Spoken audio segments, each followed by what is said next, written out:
British काल से लेकर स्वतंत्रता के बाद तक भारतीय प्रेस, समाचार पत्रों पर सरकार द्वारा समय समय पर कई प्रतिबंध लगाए गए। 1. ब्रिटिश काल के प्रमुख प्रेस कानून 1799 से 1878। प्रेस नियंत्रण अधिनियम 1799 लॉर्ड वेलेस्ली। भारत में प्रेस पर नियंत्रण की शुरुआत। सभी समाचार पत्रों पर प्री सेंसरशिप लगा दिया गया, यानी छपने से पहले सरकार को दिखाना जरूरी था। इसे 1818 में समाप्त किया गया। भारतीय प्रेस पर पूर्ण प्रतिबंध 1823 जॉन एडम्स। प्रेस पर पूरी तरह रोक लगा दी गई। अखबार छापने के लिए लाइसेंस लेना अनिवार्य कर दिया गया। बिना लाइसेंस छापने पर मजिस्ट्रेट को प्रेस जब्त करने का अधिकार था। इसी कानून के कारण राजा राममोहन राय की पत्रिका मिरातुल अखबार को बंद करना पड़ा। भारतीय प्रेस का मुक्तिदाता 1835 चार्ल्स मेटकॉफ। चार्ल्स मेटकॉफ ने 1823 के कड़िस्ते नियमों को रद्द कर दिया और अखबारों को आज़ादी दी। इसीलिए इन्हें भारतीय समाचार पत्रों का मुक्तिदाता कहा जाता है। अब केवल छपने की जगह की जानकारी देना जरूरी था। लाइसेंसिंग अधिनियम 1857। 1857 के विद्रोह क्रांति को दबाने के लिए सरकार ने 1 साल के लिए बिना लाइसेंस के प्रेस रखने पर रोक लगा दी। पंजीकरण अधिनियम 1867। हर किताब और अखबार पर छापने वाले प्रकाशक और जगह का नाम लिखना जरूरी हुआ। किताब छपने के 1 महीने के अंदर एक कॉपी सरकार को मुफ्त भेजनी होती थी। राजद्रोही लेख लिखने वालों के लिए जेल या देश निकाला, निर्वासन की सजा तय की गई। 2.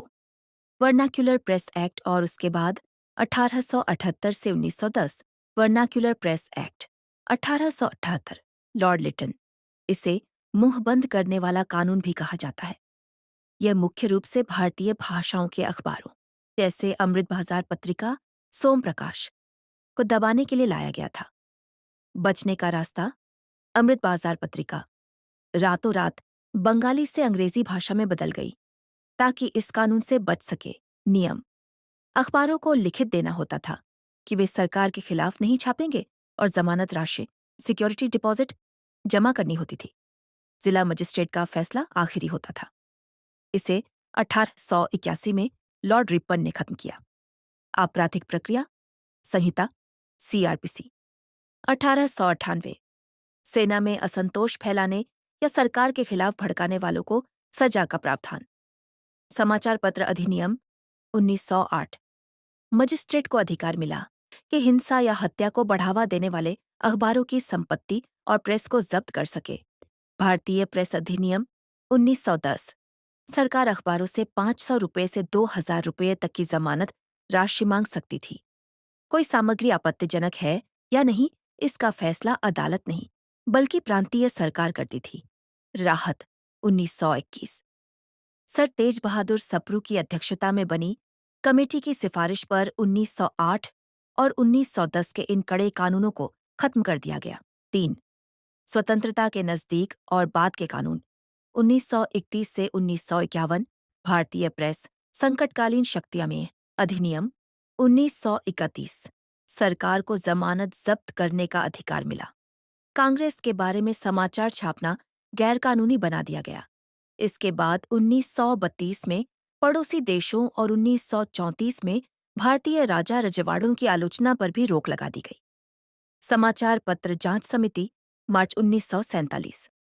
आजादी से ठीक पहले भारत सरकार ने इस समिति को काम सौंपा कि वह संविधान में मिलने वाले मौलिक अधिकारों को ध्यान में रखकर प्रेस कानूनों की समीक्षा करे।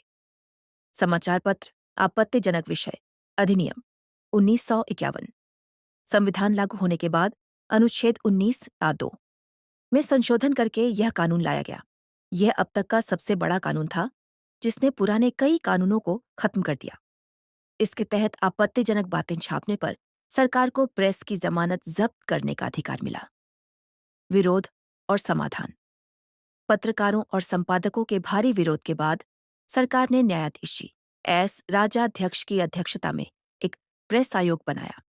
अगस्त 1954 की रिपोर्ट के बाद पीड़ित संपादकों और प्रेस मालिकों को जूरी अदालत द्वारा न्याय मांगने का अधिकार मिल गया।